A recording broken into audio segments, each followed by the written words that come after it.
Como decía, vamos a continuar con nuestra serie de predicaciones de Colosenses.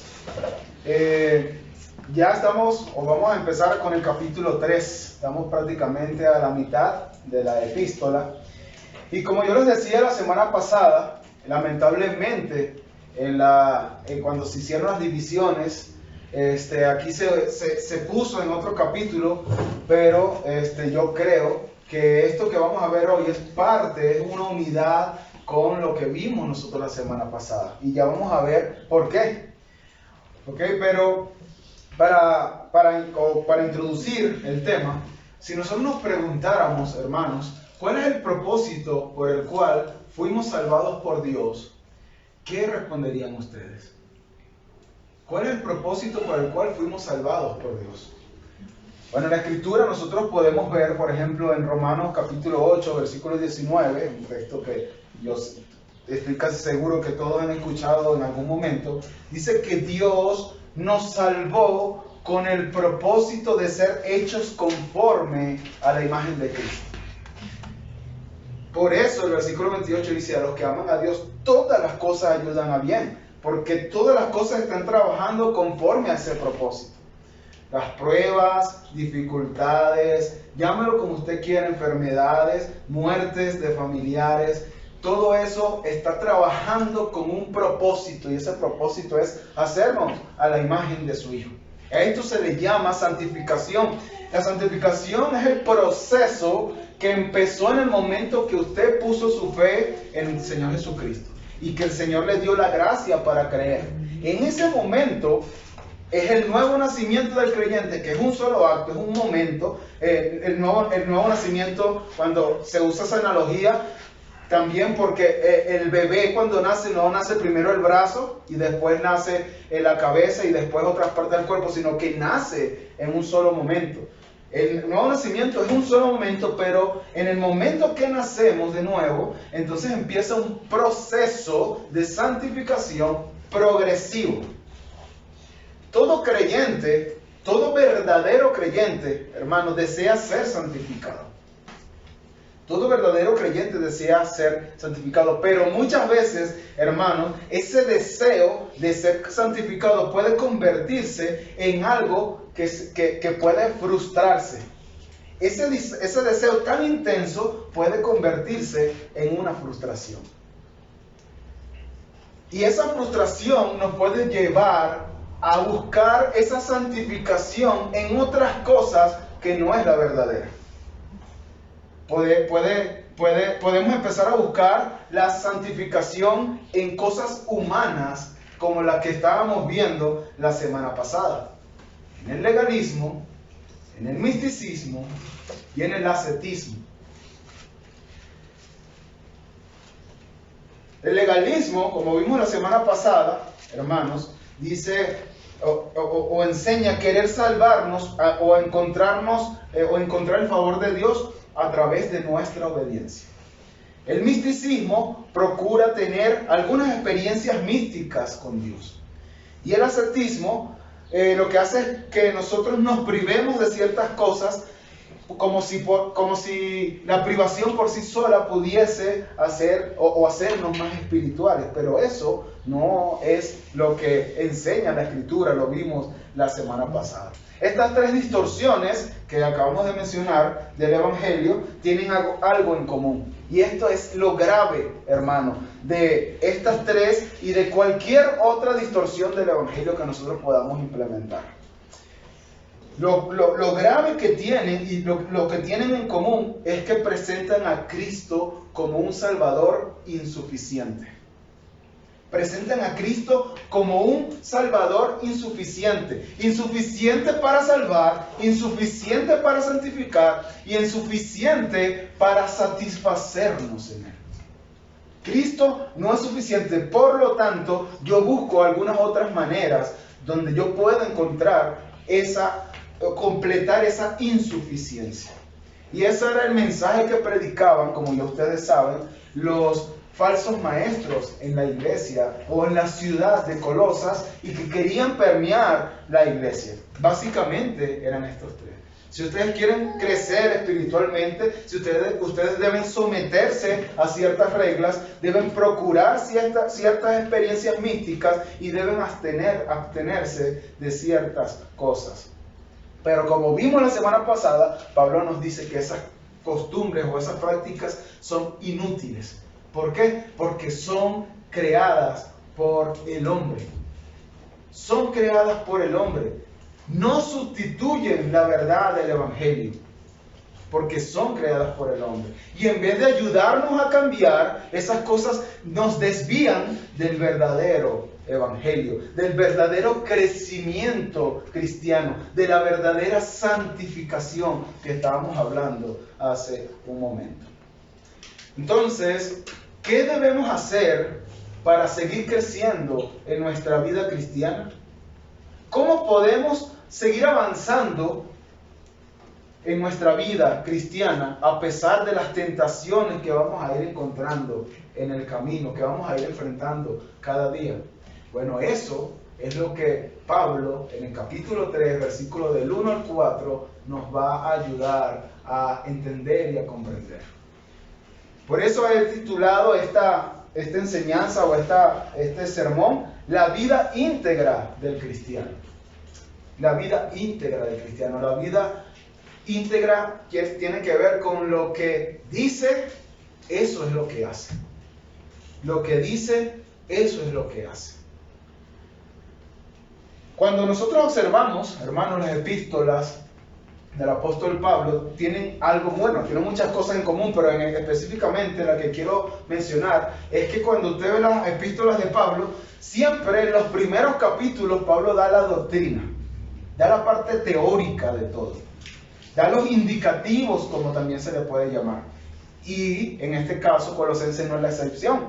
Los capítulos 1 y 2 nos están dando esos indicativos, esa parte doctrinal, esa parte que es importante que nosotros conozcamos, que creamos. Y lo que hace Pablo es que siempre, o mayormente, en la mitad de la carta o hacia el final de la carta ya nos empieza a hablar de la parte práctica. Y el texto que nosotros vamos a ver hoy es como una transición de la parte teórica, la parte doctrinal, a la parte práctica. Por eso el texto que vamos a ver hoy contiene las dos cosas.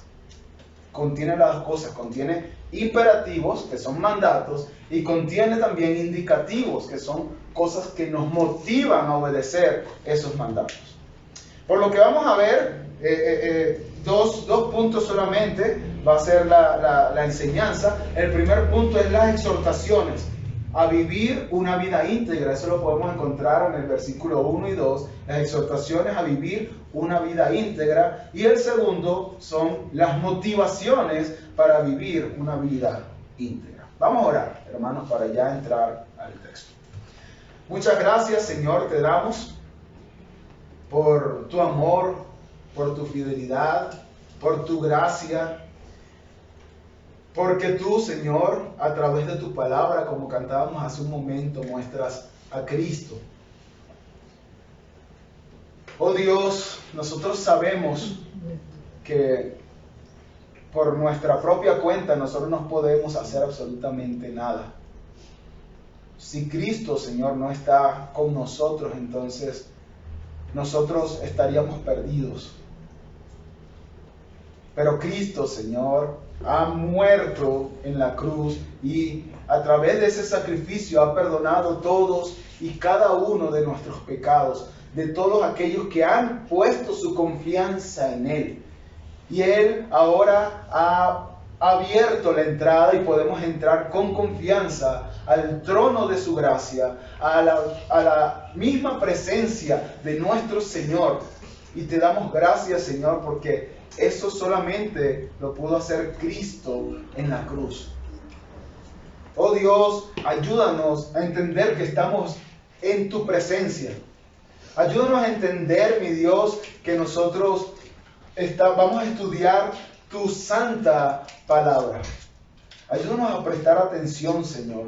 Quita toda distracción de nuestras mentes y de nuestros corazones para poder comprender y que esta palabra haga, cambie, transforme lo que tenga que transformar en cada uno de nosotros. Oh Dios, yo sé, Padre Santo, que soy un instrumento en tus manos, solamente por los méritos de Cristo. Así que te pido que tú me uses a pesar de mis pecados y mis debilidades, Señor, y que tú uses tu palabra para tu gloria y para salvar y para santificar. Muchas gracias, Señor, te lo pedimos en los méritos de Cristo. Amén. Bueno, hermanos, entonces vamos al primer punto, las exhortaciones. Vemos dos imperativos aquí en el versículo 1 y en el versículo 2. Dos mandatos, esos son lo que son los imperativos, dos mandatos. El primero es que Pablo nos manda a buscar las cosas de arriba. El segundo, poner la mira en las cosas de arriba. Esos son los dos mandatos que vamos a presentar, y Pablo los está presentando como un contraste aquí entre las cosas de arriba y las cosas de la tierra. Y Pablo nos ordena explícitamente a que busquemos una de ellas. Pablo comienza diciendo, si habéis pues, y esto ya lo he mencionado, esta es la tercera ocasión en que Pablo usa esta expresión o esta frase o este conectivo. La usó en el capítulo 1, versículo 23, en el capítulo 2, versículo 20 que vimos la semana pasada, y la está usando hoy otra vez. Y en las tres ocasiones lo usa no como duda, sino como una afirmación. Él no está diciendo, no está poniendo en duda que los corintios han resucitado con Cristo, y les dice, no les dice esto, si es que ustedes han resucitado con Cristo. No está diciendo eso, le está afirmando, al contrario, es como ustedes han resucitado con Cristo, ¿verdad? Eso es lo que está haciendo Pablo. Pero ¿qué significa? Nosotros tenemos que responder aquí, ¿qué significa aquí resucitar con Cristo? Y también Pablo ya nos ha hablado de eso en la epístola de Colosenses. Nos habló en el capítulo 2, versículo 12, hablando del bautismo y de la resurrección de Cristo. Bueno, que nosotros nos identificamos con esto, ¿verdad? Nos identificamos con Cristo en una nueva vida. Y espero que ustedes lo recuerden. Miren lo que enseña Romanos capítulo 6, versículo 6. Romanos capítulo 6, versículo 6. Dice Pablo, sabiendo esto, que nuestro viejo hombre, escuchen eso, nuestro viejo hombre fue crucificado con él, o sea, con Cristo. ¿Para qué? Para que nuestro cuerpo de pecado fuera destruido, con el fin, a fin de que ya no seamos esclavos del pecado, porque él ha muerto, o sea, el viejo hombre, ha sido libertado del pecado.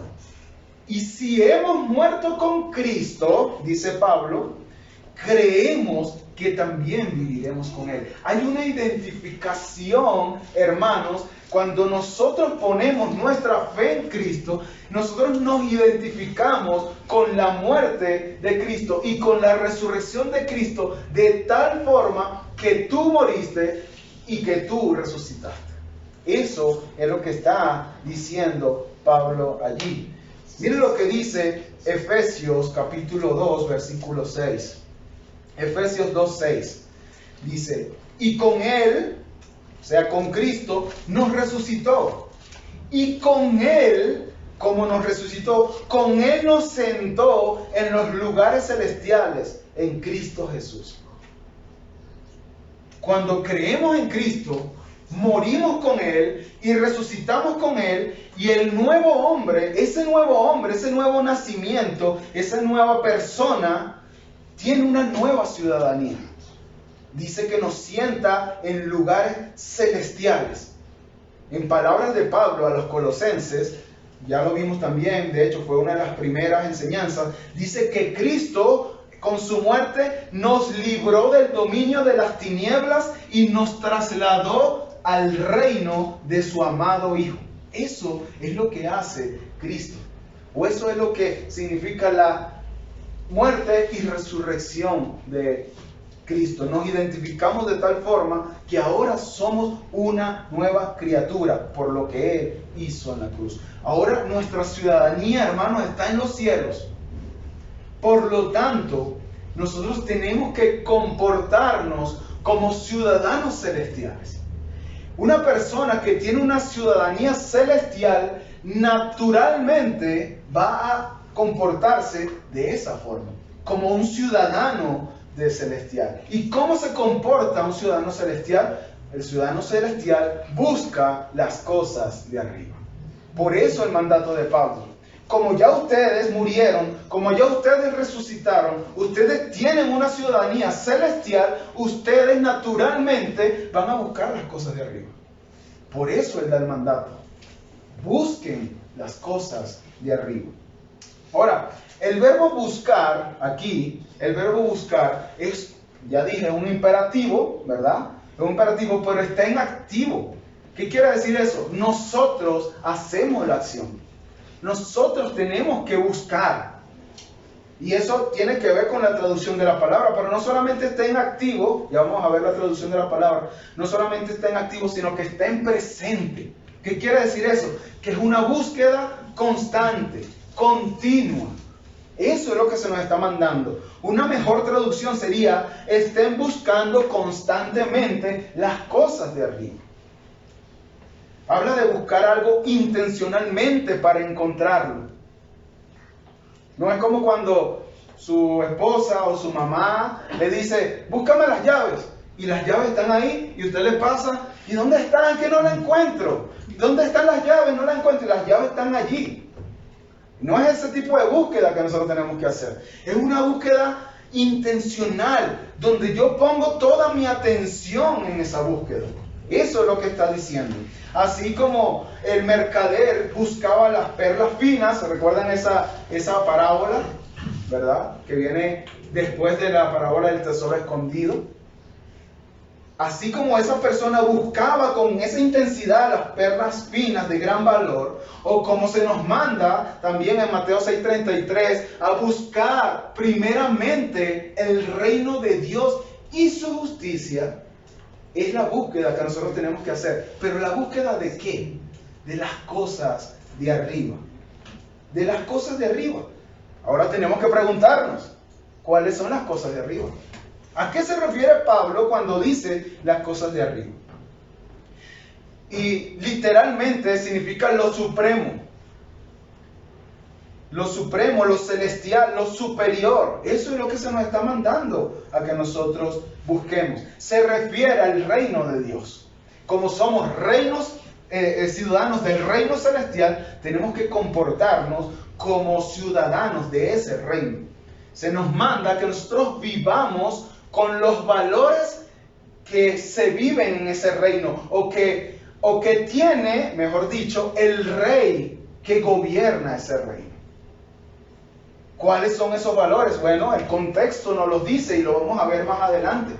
Los valores de ese reino nos los dice en el versículo 12. Capítulo 3, versículo 12 dice: entonces, como escogidos de Dios, santos y amados, revestidos de tierna compasión, bondad, humildad, mansedumbre y paciencia, soportándoos unos a otros y perdonando unos a otros si alguno tiene queja uno contra otro, como Cristo perdonó, el rey, ¿verdad?, del reino, así también hacedlo vosotros, y sobre todas las cosas vestidos de amor, que es el vínculo de la paz. Esos son los valores que gobiernan el reino. Y nosotros tenemos que vivir conforme a esos valores, que no los vamos a ver hoy, los vamos a ver cuando lleguemos allá, pero sí vamos a hablar mucho acerca de esos valores. Esa tiene que ser nuestra prioridad. Esos valores son los que nosotros tenemos que buscar con la intensidad con que este mercader buscaba las perlas preciosas. Esos son los intereses de Cristo. Los intereses de Cristo deben ser nuestros intereses. Lo que Cristo ama es lo que nosotros debemos amar. Lo que Cristo le ofende, nosotros no tiene que ofender. Eso es vivir conforme a los valores del reino. Eso es vivir conforme a los valores del reino. Todo lo que hacemos, todo lo que hagamos, debe ser motivado por la gloria de Cristo, por la gloria de Dios. Y todo lo que vaya en contra de esa motivación, de la gloria de Dios, entonces no es celestial, es terrenal. Hasta congregarse, hermanos. Hasta congregarse. Les decía cuando estábamos en la escuela bíblica que íbamos a hablar acerca de ese tema. La falta, hermanos, la falta a la iglesia, a la congregación, es un pecado grave, hermanos. Es un pecado grave. Porque el que está convocándonos no es cualquier persona. No soy yo, ni es cualquier hermano que está diciendo, bueno, vamos los domingos y nos reunimos, ¿les parece? No, eso no lo estamos haciendo ninguno de nosotros. Esa convocatoria la está haciendo el Señor. Él dice, donde hay 2 o más reunidos en mi nombre, allí estoy yo en medio de ellos. Allí estoy yo en medio de ellos. Él nos dice, yo convoco, ustedes digan la hora, pero yo convoco. Entonces, hermanos, si la convocatoria la está haciendo nuestro Señor Jesucristo, no es cualquier cosa faltar. Si usted falta, usted debe analizar si va a faltar, o si su motivo para faltar es de peso. Que el Señor diga y lo entiende, diga, no, entiendo, está bien, no vayas hoy. Pero nosotros muchas veces, hermanos, no actuamos como ciudadanos celestiales cuando nosotros tenemos dolor de cabeza y eso es un motivo para faltar a la iglesia. Es motivo para faltar a la congregación, los hermanos. Es motivo para faltar a escuchar la palabra del Señor. Porque no es la palabra de Ricardo. Si fuese la palabra de Ricardo, ni yo viniera. Pero es la palabra del Señor. Y Él nos está convocando, hermano. Ahora, usted puede venir a la iglesia, usted puede ser de esos asistentes fieles a la misión, a la congregación, pero puede venir con motivos errados también. Puede venir a la iglesia para que los hermanos lo vean. Puede venir a la iglesia para que no le llamen la atención. Es que si no vengo, ya viene por ahí este hermano y me llama la atención de que por qué no vine, ¿no? Puedo venir a la iglesia, ¿verdad?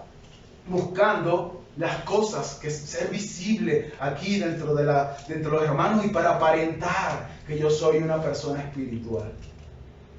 Pero si esa o alguna de esas o alguna otra motivación es incorrecta, hermanos, nosotros no estamos buscando las cosas de arriba. No estamos viviendo como un ciudadano del reino celestial. Estamos viviendo como una persona que vive aquí en la tierra o que va a vivir su eternidad aquí en la tierra. Así que una persona que vive buscando las cosas de arriba vive consistentemente con su ciudadanía. Eso es lo que tenemos que estar buscando constantemente. ¿Por qué debemos buscar las cosas de arriba, Pablo? ¿Por qué debemos buscarlas? Bueno, Pablo nos dio ya un motivo, una razón, y es porque ustedes han resucitado con Cristo, ¿verdad? Eso es lo que hace que nosotros busquemos las cosas de arriba, lo que nos motiva, pero después nos dice, ¿dónde está Cristo sentado a la diestra de Dios? Bueno, ahí está Cristo. Allí está Cristo sentado a la diestra de Dios. Ese tema, hermanos, es crucial para el cristiano. Cristo está sentado a la diestra de Dios. Se cumple una profecía cristocéntrica, por decirlo así, creo que no es la mejor, una profecía mesiánica. En el Salmo 110:1 se nos dice el Señor a mi Señor, siéntate a mi diestra hasta que yo ponga a todos tus enemigos por estrado de tus pies. Y hermanos, cuando la Escritura habla de que Cristo se sienta a la diestra de Dios, habla de la autoridad que tiene Cristo sobre todas las cosas, la autoridad sobre el mundo, la autoridad sobre el cielo, la autoridad aún sobre el infierno. Cristo reina con autoridad sobre todas las cosas. De eso nos habla, por eso es algo muy importante para el cristiano. Y nosotros vivimos en este mundo, hermanos, nosotros vivimos en este mundo de paso. Hablábamos, ¿verdad? También ahorita hace unos momentos que nosotros somos peregrinos y extranjeros. Nosotros no vamos a quedarnos aquí por toda la eternidad, hermanos. Por lo menos no en la tierra como está ahorita. Pero nosotros, hermanos, cuando analizamos nuestra vida, pareciera que sí fuésemos a vivir la eternidad aquí. Todas las cosas, hermanos, examínese todas las cosas, examine su vida y vea cómo todos sus planes están hechos conforme a eso. Y no como si fuésemos peregrinos y extranjeros. Y eso es algo que debe nosotros preocuparnos, hermano. Cristo reina sobre todo. Cuando Él se iba a ascender a los cielos, antes de ascender, Él le dice a sus discípulos: toda autoridad me ha sido dada. Toda autoridad.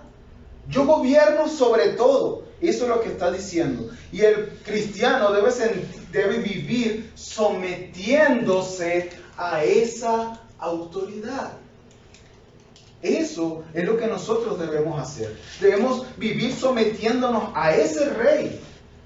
Pablo nos dice que Cristo fue exaltado en esa posición de preeminencia. Él tiene toda la autoridad sobre todas las cosas. Por nada escapa de sus manos. Y Él puede suplirnos en cada momento la gracia que necesitamos para vivir buscando las cosas de arriba.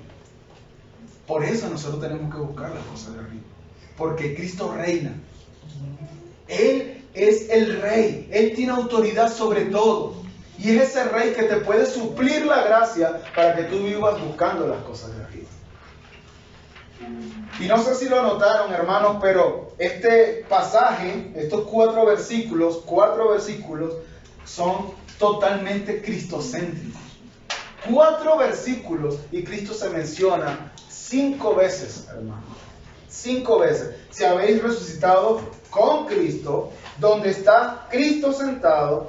Después dice, y vuestra vida está escondida con Cristo, cuando Cristo vuestra vida, y después al final, versículo 4 dice, también seréis manifestados con Él, o sea, con Cristo. Y alguien decía, que uno de los comentarios que leía en la semana decía, si nosotros quitamos a Cristo de este pasaje, no tenemos pasaje. No tenemos pasaje. Es un pasaje que está inundado de Cristo, hermanos. Ante la realidad de nuestras vidas, que nuestras vidas están unidas con ese Cristo victorioso, lleno de gloria, lleno de autoridad, que está sentado a la diestra de Dios, ¿cómo puede vivir un cristiano buscando las cosas de arriba? ¿Cómo puede vivir un cristiano buscando las cosas de arriba? Bueno, ahí nos da el segundo mandato. Poner la mira en las cosas de arriba y no en la de la tierra. Al igual que la palabra buscar, el verbo buscar, este verbo también es un imperativo, es un mandato, está en activo y está en presente. O sea, que es algo que nosotros tenemos que estar constantemente, o sea, podríamos traducirlo, pongan constantemente la mirada en las cosas de arriba. Pero esta palabra en el griego no tiene que ver tanto con ver, sino compensar. Eso es lo que nos está diciendo. Habla de un ejercicio mental profundo, constante. Habla de que las cosas de arriba son las que deben gobernar nuestra mente. Eso es lo que está diciendo Pablo. Que las cosas de arriba, ya sabemos cuáles son los valores del reino, los valores que maneja el rey, estén constantemente gobernando nuestra mente. Eso es lo que nos está diciendo Pablo. Miren lo que dice Filipenses capítulo 3, versículo 18, por decirlo así de manera negativa en cuanto a lo que estamos diciendo. Filipenses 3, 18, porque por ahí andan muchos, dice Pablo, de los cuales os dije muchas veces, y aún ahora lo digo llorando, que son enemigos de la cruz de Cristo, el fin de los cuales será perdición cuyo Dios con D minúscula es el vientre y cuya gloria es su vergüenza. Y miren cómo lo describe, que solo piensan en lo terrenal. Esto contrasta, hermanos, con lo que está mandándonos Pablo aquí. Cuando nosotros pensamos solamente en lo terrenal, nos estamos comportando como personas que, dice el texto, enemigos, son enemigos de la cruz de Cristo. Wow, hermano, eso es algo que nos tiene que poner a meditar. Pablo describe a un incrédulo como una persona que solo piensa en las cosas terrenales. Pero Pablo dice que para poder buscar las cosas de arriba, debemos pensar constantemente en las cosas de arriba. Aprender a contemplarlo todo a la luz de la gloria de Cristo, del Evangelio y de la eternidad. No estamos diciendo que usted va a abandonar su trabajo por estar todo el día, todo lo puedo en Cristo que me fortalece, citando versículos bíblicos. No estamos diciendo eso. No estamos diciendo tampoco que usted se aparte a vivir, ¿verdad? Para nada más pensar en las cosas terrenales, en las cosas espirituales, perdón. No estamos diciendo eso. No estamos diciendo que abandone a su esposa, a su esposo, a sus hijos, para nada más dedicarse, encerrarse en su cuarto todo el día pensando en las cosas de arriba. No estamos diciendo eso. Lo que estamos diciendo, y lo repito, es que nosotros tenemos que aprender a contemplarlo todo a la luz de la gloria de Cristo, del Evangelio y de la eternidad. ¿Cómo yo puedo ser un mejor padre? Eso es lo que yo tengo que estar pensando y aplicándolo. ¿Cómo yo puedo ser un mejor esposo? ¿Cómo yo puedo ser un mejor hermano dentro de la congregación? ¿Cómo yo puedo trabajar mejor en mi trabajo? ¿Cómo yo puedo glorificar a Dios? ¿Cómo yo puedo aplicar el Evangelio con mis compañeros de trabajo? Que ellos vean viviendo el Evangelio. Eso es poner nuestra mirada en las cosas de arriba. Pero tenemos que hacerlo constante y activamente. Es imposible que una persona busque las cosas de arriba cuando gran parte del día están pensando en las cosas de la tierra. Cuando tú piensas, cuando tú sueñas, ¿cuáles son tus sueños? De aquí a 5 años, ¿cómo me veo? De aquí a 10 años, ¿cómo me veo? Nuestros pensamientos a lo mejor son, es que la ropa que quiero tener, el carro que quiero manejar, el celular que quiero usar, el entretenimiento que quiero disfrutar, la comida que quiero comer, la casa en la que quiero vivir. Sí, mencioné la comida y soy yo. Etcétera. Póngale usted, hermanos, en lo que usted pase su mente meditando la mayor parte de su tiempo. Esas cosas, hermanos, son cosas terrenales. Eso es poner nuestra mirada en las cosas terrenales. Y Pablo nos está diciendo aquí, pongan la mira en las cosas de arriba y no en las de la tierra. No en las de la tierra. Miren esto que dijo Suel Michelén acerca de esto. Si tú piensas, dice Suel Michelén, tú piensas en lo que amas y buscas en lo que piensas. Lo repito. Tú piensas en lo que amas y buscas lo que piensas. ¿Qué es lo que mayormente tú estás pensando? Eso está demostrando que eso es lo que tú amas. Y es lo que tú vas a buscar. Porque eso es lo que estás pensando. Eso es lo que tú estás buscando con ganas. Pero eso que tú estás pensando puede ser algo terrenal, hermano. Y si es algo terrenal, estás siendo enemigo de la cruz de Cristo, como vimos en Filipenses. Y eso debería hacernos temblar, hermanos. Hacernos temblar. Déjame hacerle unas preguntas. ¿Qué es lo que hace tan difícil nuestras luchas con las tentaciones? ¿Saben qué es? que el pecado es placentero.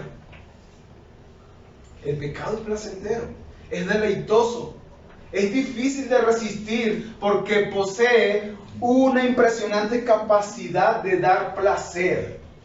Eso es lo difícil de nuestra lucha contra las tentaciones. Pero miren lo que dice acerca de Moisés, Hebreos capítulo 11, versículo 24. Y hermanos, de verdad, esto es prácticamente la aplicación del texto.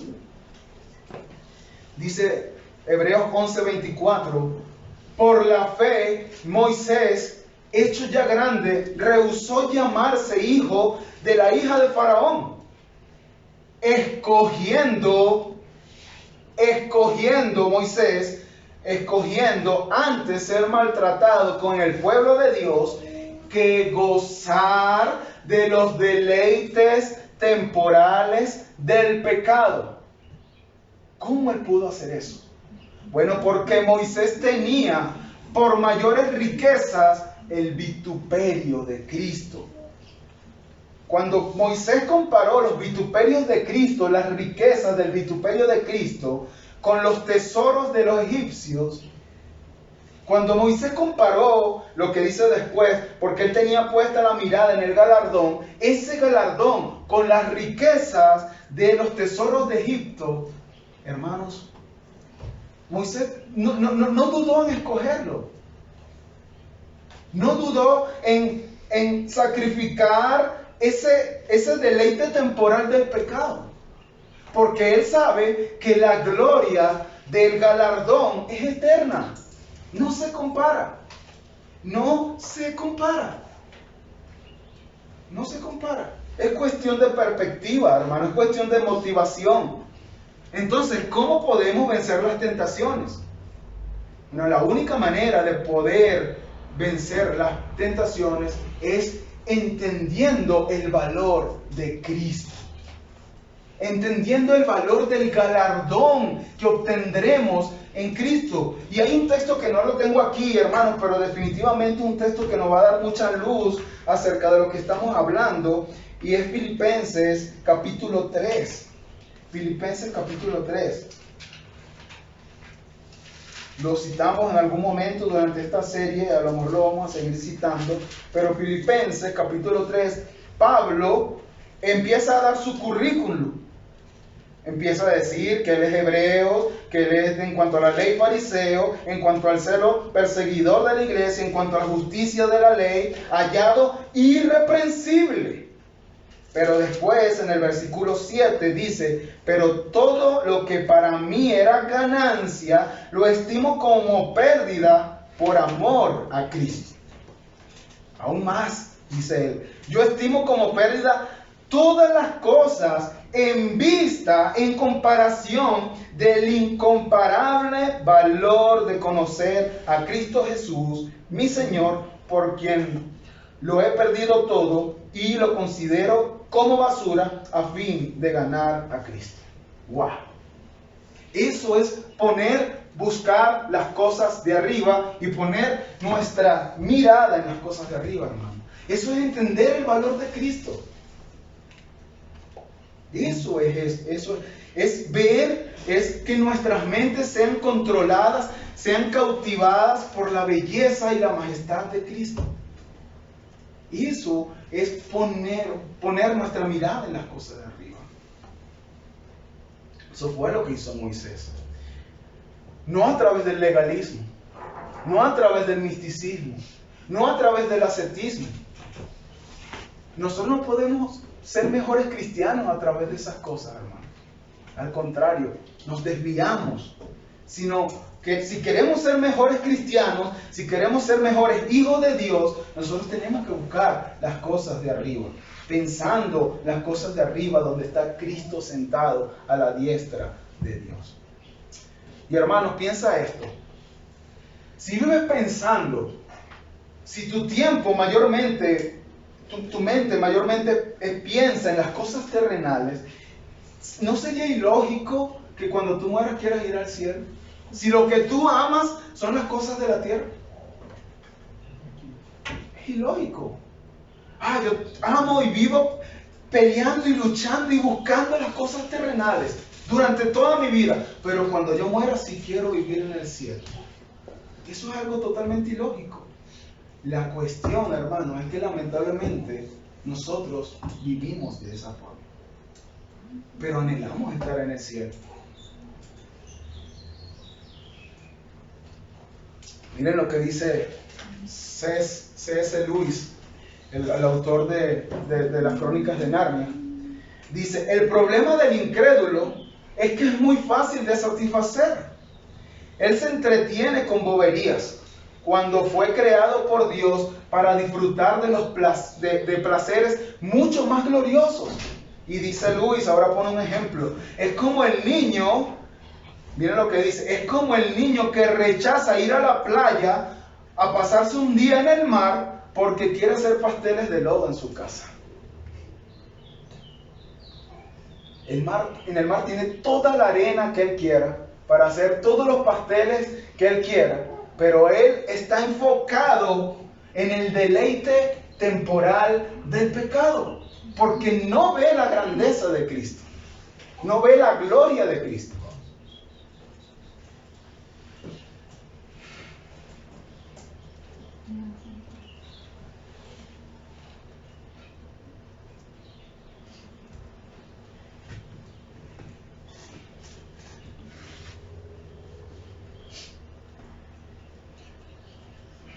Pablo, hermanos, Dios es tan bueno que a través de Pablo no solamente nos dio los mandatos, también nos dio algunas motivaciones.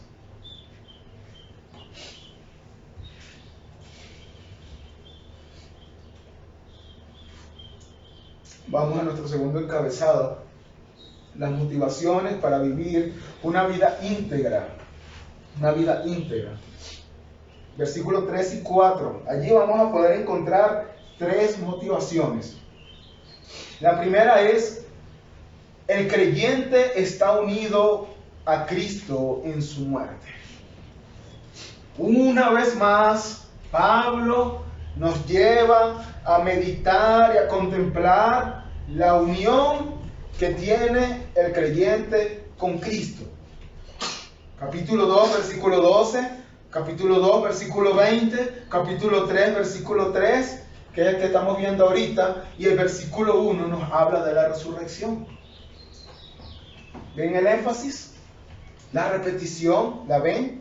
Están muertos y resucitaron. La razón primordial por la que nosotros debemos buscar las cosas de arriba y no de la tierra es porque ya estamos muertos o hemos muerto juntamente con Cristo. Y hemos resucitado juntamente con Él. Morimos al viejo hombre, hermano. Y ahora somos una nueva criatura. Una nueva criatura. Segunda de Corintios 5:17. De modo que si alguno está en Cristo, nueva criatura es. Pero no se queda allí, ¿verdad? Que dice: las cosas viejas pasaron y he aquí, a partir de aquí que pusiste tu confianza en Cristo, todas son hechas nuevas. Cuando creíste en Cristo, hermano, Cristo redactó un acta de defunción para el viejo hombre. El antiguo hombre ya ha muerto. Ahora es una nueva persona. Quedaste tan unido a Cristo en su muerte que es tu muerte. Ya tú moriste. Y quedaste tan unido a Cristo que cuando Cristo resucitó, tú resucitaste con Él para una nueva vida. Una nueva vida. Y no solamente tiene que ver que Cristo nos libra del castigo por el pecado. No solamente es eso, hermanos. No es solamente eso, sino que Cristo nos libra del poder del pecado. De modo que el pecado ya no se enseñorea de nosotros. El pecado ya no es nuestro amo. Hemos sido liberados de eso. Ahora nosotros tenemos un nuevo ADN. Somos una nueva persona, no es el mismo ADN. El anterior Ricardo tenía como ADN, en su ADN escrito, pecado. Por eso su naturaleza se inclinaba siempre al pecado. Pero una vez que Ricardo puso su confianza en Cristo, su ADN ahora es otro. Ahora su ADN es santidad. Eso es lo que dice Juan 3.9. Miren lo que dice Primera de Juan 3.9, Primera de Juan 3.9. Todo aquel que es nacido de Dios no practica el pecado, hermanos. Practica el pecado. No está hablando de que no comete pecado, está hablando de que no practica el pecado. ¿Por qué, Juan? Bueno, no practica el pecado porque la simiente, y la palabra simiente aquí es la palabra esperma, de Dios permanece en él. Ahí está la naturaleza divina. Segunda de Pedro capítulo 1 dice que nosotros participamos de la naturaleza divina de Dios. Aquí está el porqué. Y no puede, de Dios, leo otra vez, todo aquel que es nacido de Dios no practica el pecado, porque la simiente de Dios permanece en él y no puede pecar porque es nacido de Dios. Hay una simiente de Dios, una nueva vida en el creyente, hermano.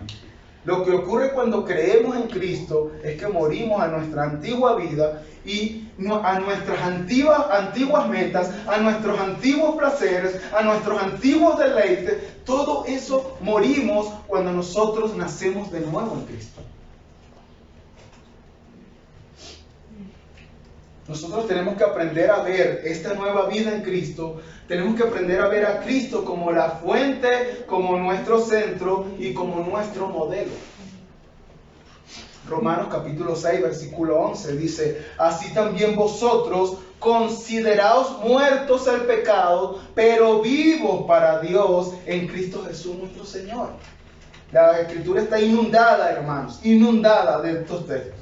Nosotros tenemos que vivir muertos al pecado, pero vivos para Dios. Pero este no es solamente el incentivo que nos da otro incentivo. Pablo, ¿para qué? Para nosotros buscar las cosas de arriba y poner nuestra mirada en las cosas de arriba. El segundo incentivo es que nuestra vida está escondida en Cristo. Y hermanos, esta verdad es preciosa. Versículo 3, porque habéis muerto y vuestra vida está escondida con Cristo en Dios. Y podemos extraer por lo menos dos implicaciones de esto. Si la contrastamos con el versículo 4 dice: cuando Cristo, nuestra vida, sea manifestado, entonces vosotros también seréis manifestados con Él en gloria. Si nosotros la contrastamos con el versículo 4, esto quiere decir que nuestra vida está escondida ahorita. Porque llegará un momento en que será manifestada. Ahorita está escondida. Los incrédulos, hermanos, las personas que no creen en Cristo, no son capaces de entender toda la dimensión de la vida cristiana. No son, por eso nos tildan de locos.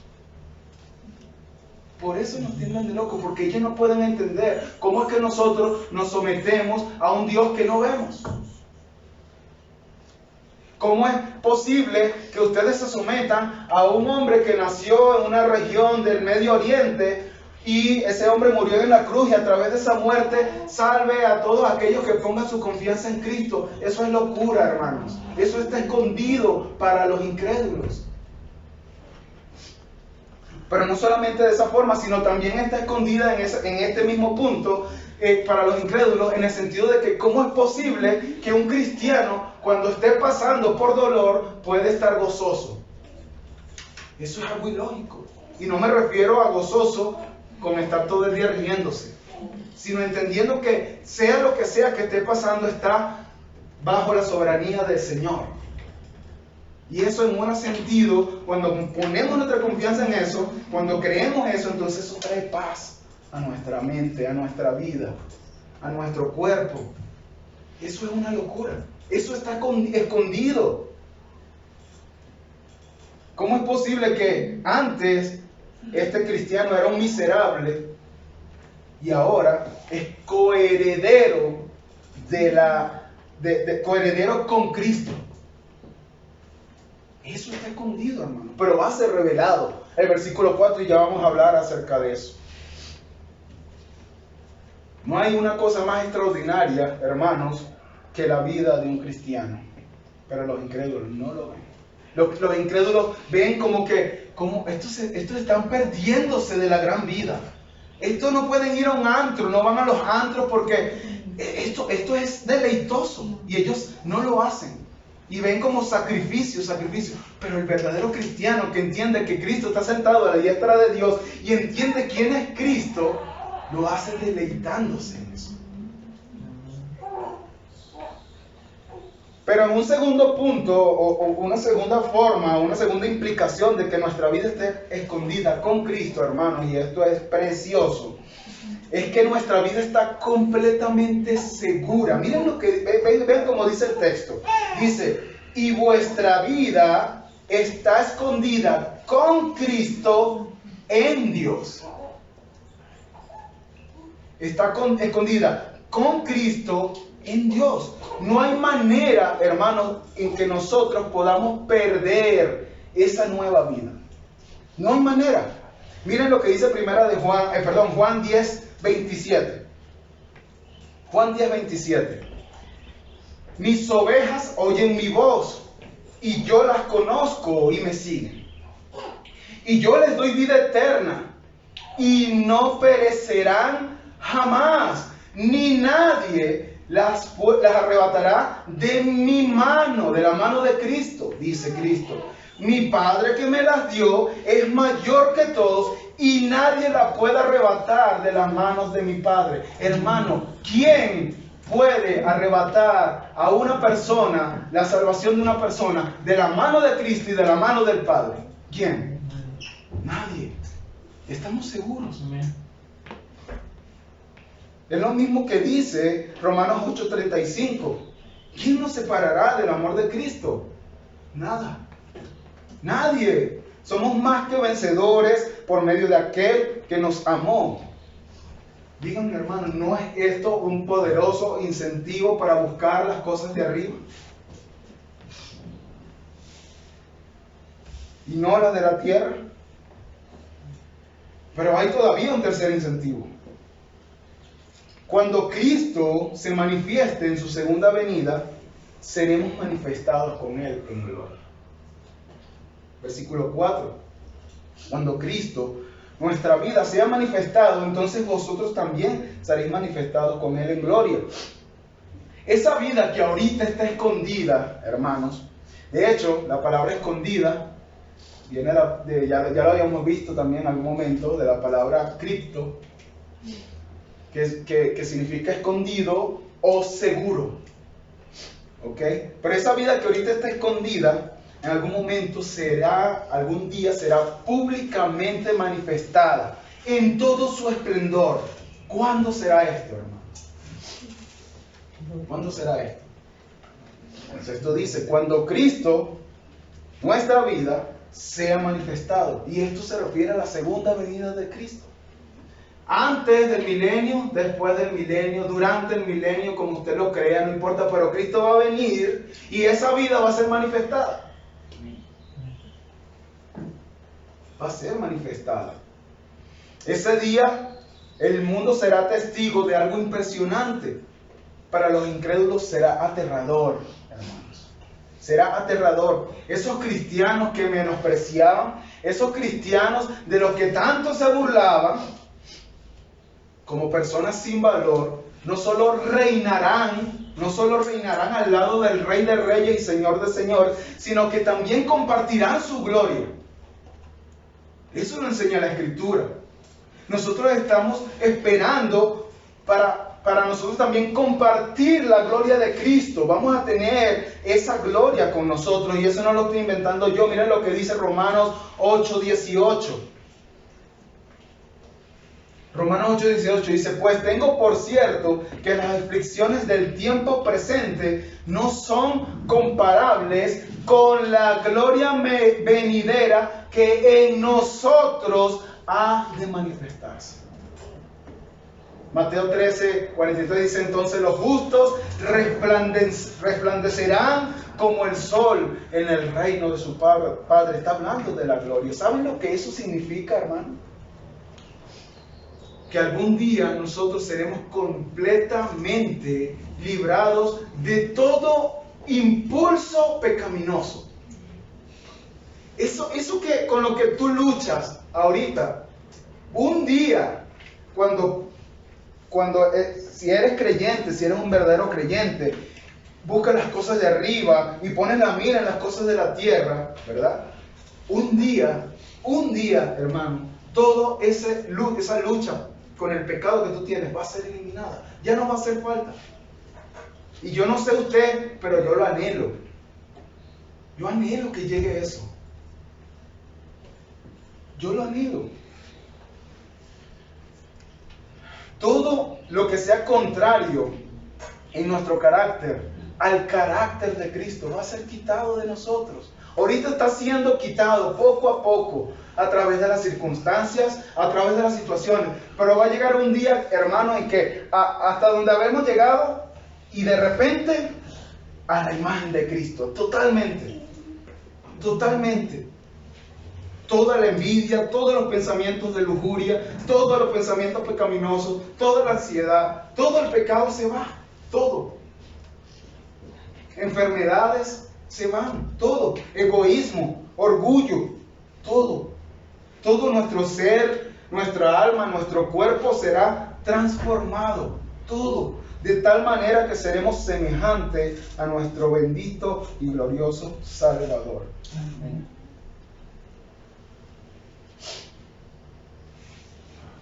¿Qué pasa con todo aquel que tiene esa esperanza? Primera de Juan nos dice lo que pasa. Capítulo 3, versículo 1 nos dice Juan: mirad cuál amor nos ha dado el Padre para que seamos llamados hijos de Dios. Por eso el mundo no nos conoce, estamos escondidos, porque no le conoció a Él. Amados, dice Juan, ahora somos hijos de Dios y aún no se ha manifestado lo que hemos de ser. Pero sabemos que cuando Él se manifieste, seremos semejantes a Él, porque le veremos tal como Él es. Amén. Y el versículo 3 dice: y todo aquel que tiene esta esperanza en Él, busca las cosas de arriba, donde está Cristo sentado a la diestra de Dios, y pone la mirada en las cosas de arriba, no en las de la tierra. Eso es lo que está diciendo Juan. Todo aquel que tiene esta esperanza en Él se purifica a sí mismo como Él es puro. Vive conforme a los valores del Rey. Seremos semejantes a Él, porque lo veremos tal como Él es. Eso va a pasar con todo el que tiene su esperanza puesta en Él, que busca constantemente a Cristo, que pone su fe en las miras de arriba o su mirada en las cosas de arriba. Y para concluir, hermanos, uno de los comentaristas tenía esta analogía allí de la mitología griega, y aunque no voy a usar los nombres, vamos a decir así, la adapté para que sea más corta también, porque era bastante larga. Y así dice la analogía, la historia. Dice: resulta que unos navegantes, para poder llegar a su lugar de destino, tenían que pasar por una isla que se llamaba la isla de las Sirenas. En esa isla es sumamente peligrosa. Ahí hay sirenas que cantan una canción tan hermosa que todos los marineros se sienten seducidos por ellas. Y enfilan el barco hacia los arrecifes, y cuando desembarcan allí son brutalmente asesinados por las sirenas. Por lo que antes de zarpar, advierten a los marineros: cuídense de las sirenas. El capitán de la tripulación le pica la curiosidad y se le ocurre una idea genial. Él decide ponerle cera a los oídos de sus marineros para que no escuchen el canto de las sirenas, y él el capitán dice que lo aten al mástil del barco. Y les decía, yo quiero ir al canto, pero cuando yo les ruegue que me suelten para ir a ellas, no lo hagan. Eso, hermanos, es legalismo. Eso es legalismo. Pero hubo otro capitán que también iba a pasar cerca de la isla de las Sirenas. Pero ¿saben cómo el capitán resolvió el problema? Tocó en su arpa una melodía tan hermosa que opacó completamente la melodía de las sirenas. Eso es el Evangelio de la gracia. Nosotros necesitamos escuchar, hermanos, la melodía del Evangelio más intenso que la melodía del pecado. Y eso es lo que nosotros tenemos que hacer. Nosotros nos movemos por motivaciones. Y cuando nosotros nos dejamos seducir por el pecado, es porque estamos escuchando con mayor intensidad la melodía del pecado. Y no estamos escuchando la melodía de Cristo. El Señor nos conceda cada vez más claridad acerca de esto, y que podamos ver la hermosura de Cristo, la hermosura del Evangelio de nuestro Señor Jesucristo, de tal forma que cuando comparemos a Cristo y comparemos el pecado, no dudemos en ir a Cristo y abandonar nuestros pecados. Vamos a orar.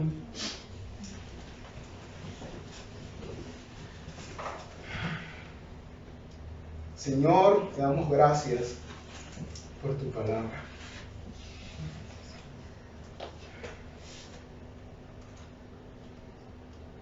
Oh Señor, te pedimos perdón. Perdónanos, Señor, porque hemos sido encantados por la melodía de estas sirenas, Señor, que representan el pecado, Señor. Y muchas veces le prestamos tanta atención a esta melodía, Señor, que opacamos la grandeza, la majestad, lo sublime de la melodía del Evangelio de nuestro Señor Jesucristo y de su sacrificio hecho en la cruz. Lo dice el autor de los Hebreos, pisoteamos el sacrificio de Cristo con nuestros pecados. Perdónanos, Señor, por eso. Pero ayúdanos, Padre.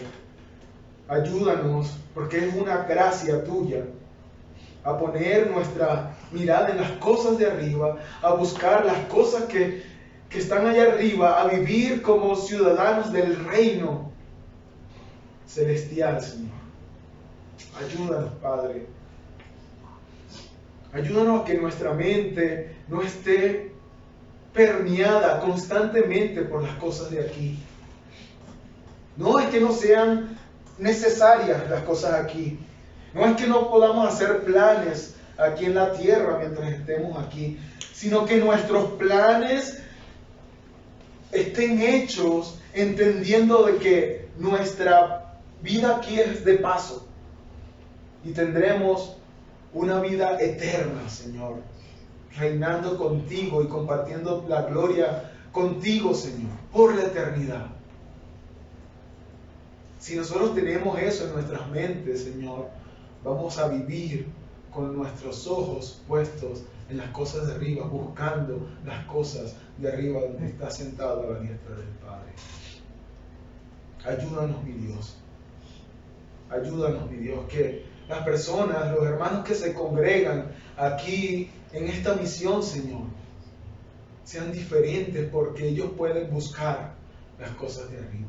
Porque hemos entendido, Señor, que hemos muerto y que hemos resucitado para una nueva vida. Y ya nuestro viejo hombre ha muerto y ahora podemos vivir obedeciendo escuchando, Señor, la melodía del Evangelio, la melodía preciosa, hermosa, gloriosa del Evangelio. Ayúdanos, mi Dios.